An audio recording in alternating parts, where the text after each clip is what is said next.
আজকে আমি আপনাদের সঙ্গে বাঁধাকপি দিয়ে মুরগির মাংসের একটি রেসিপি শেয়ার করব। তো চলুন রেসিপি শুরু করা যাক।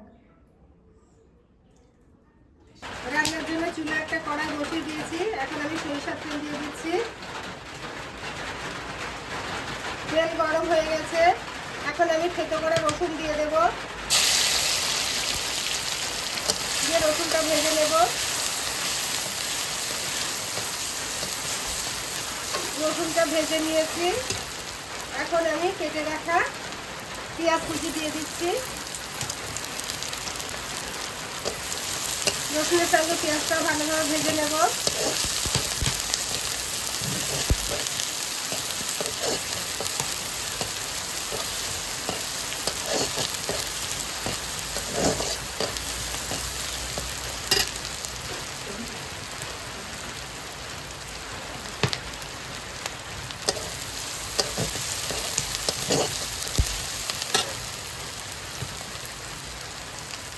পেঁয়াজ রসুন ভালোভাবে ভেজে নিয়েছি।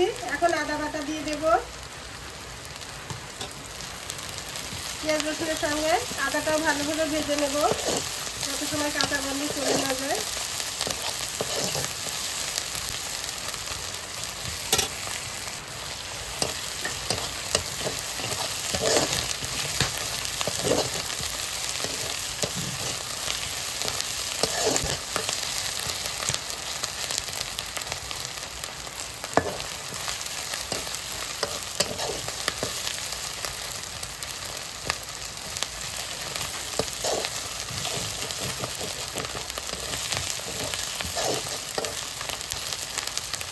আদা পেঁয়াজ রসুন সব কিছু ভালোভাবে ভেজে নিয়েছি। এখানে আমি 700 গ্রাম মুরগির মাংস নিয়েছি। মুরগির মাংসটা দিয়ে দিয়েছি। এখন মুরগির মাংসটা পেঁয়াজ রসুন আদার সঙ্গে ভালোভাবে ভেজে নেব।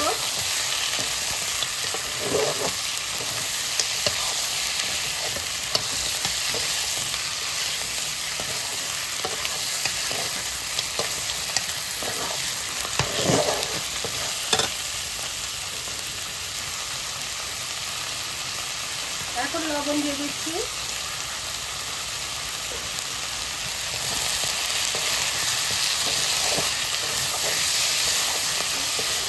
এখন আমি অন্য কোনো মশলা অ্যাড করবো না, শুধুমাত্র লবণ দিয়ে মাংসটা ভালোভাবে ভেজে নেব।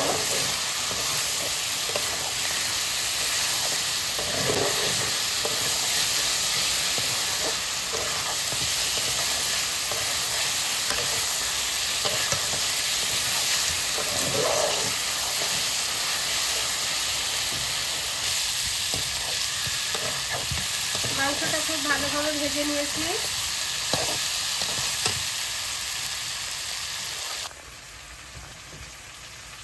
বাঁধাকপিটা আমি এভাবে চৌকো চৌকো করে কেটে নিয়েছি। এখন কেটে রাখা বাঁধাকপিটা দিয়ে দেব।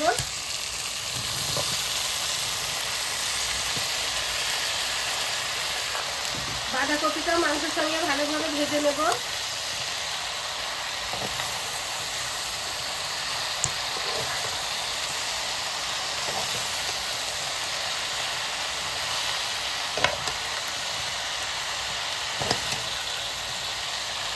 দেশি মুরগির মাংস বাঁধাকপি দুটোই আমার বাড়ির।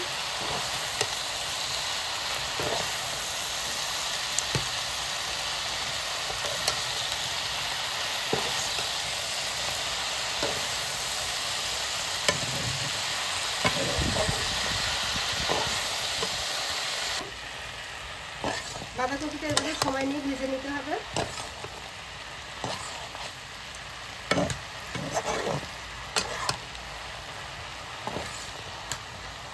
যত বেশি সময় ধরে ভাজা হবে বাঁধাকপিটা খেতে তত সুস্বাদু হবে। বাঁধাকপির যে একটা গন্ধ, সে গন্ধটাও থাকবে না।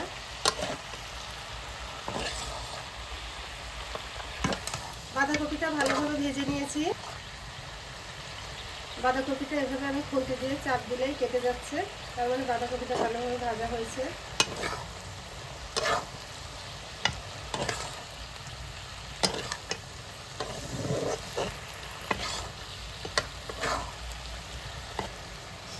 এখন আমি কিছুটা পরিমাণ টমেটো কেটে রেখেছি। এখন কেটে রাখা টমেটোগুলো দিয়ে দেব।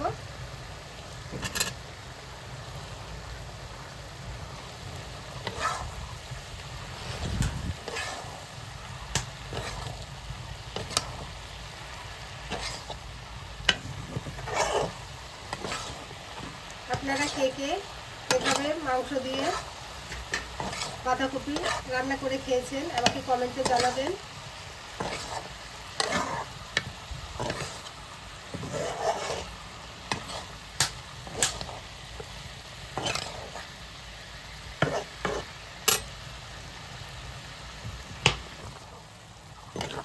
টমেটোটাও নরম হয়ে গেছে।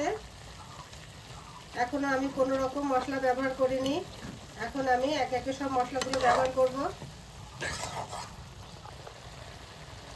এখন আমি দুটো তেজপাতা মাঝখান দিয়ে কেটে দিয়ে দিচ্ছি। দালচিনি, এলাচ, লবঙ্গ, গোলমরিচ সেগুলো আদা বাটা করে নিয়েছি, এগুলো দিয়ে দিচ্ছি।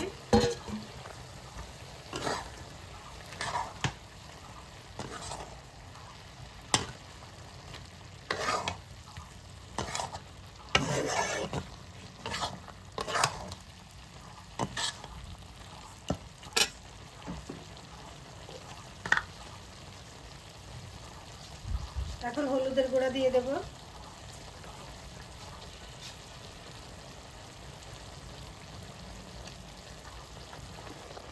শুকনো মরিচের গুঁড়া দিয়ে দেব,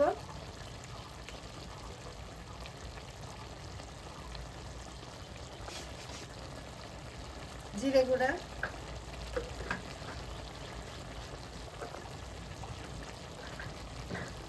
ধনিয়া গুঁড়া। এখন মশলার সঙ্গে সবকিছু ভালোভাবে কষিয়ে নেব।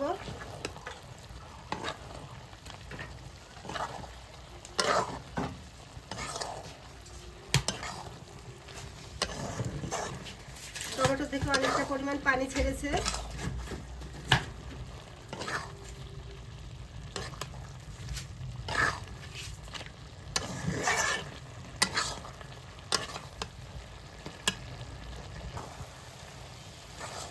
মশলার সঙ্গে সবকিছু ভালোভাবে কষিয়ে নিয়েছি। এখন মাংস আর বাঁধাকপিটা সিদ্ধ হওয়ার জন্য আমি পানি দিয়ে দেব।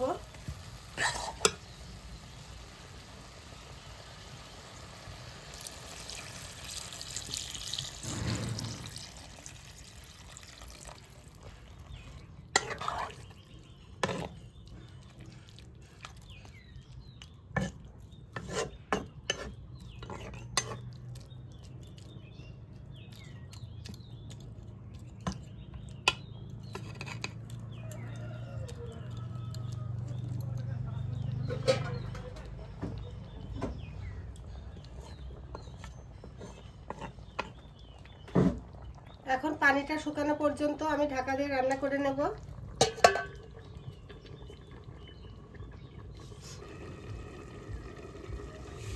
এখন ঢাকাটা খুলে নেব।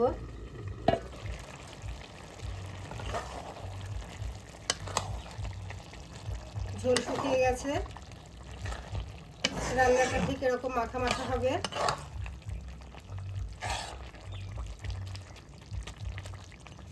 এখানে কোনো ঝোল থাকবে না, রান্নাটা ঠিক এরকম মাখা মাখা হবে।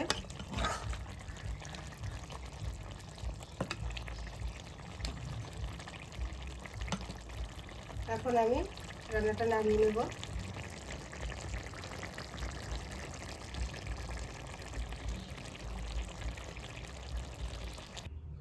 এখন আমি পরিবেশন করে দেব।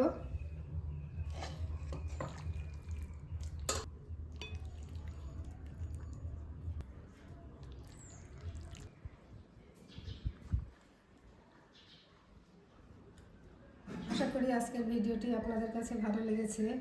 ভালো লাগলে একটু লাইক দিবেন, কমেন্টে জানাবেন কেমন হয়েছে।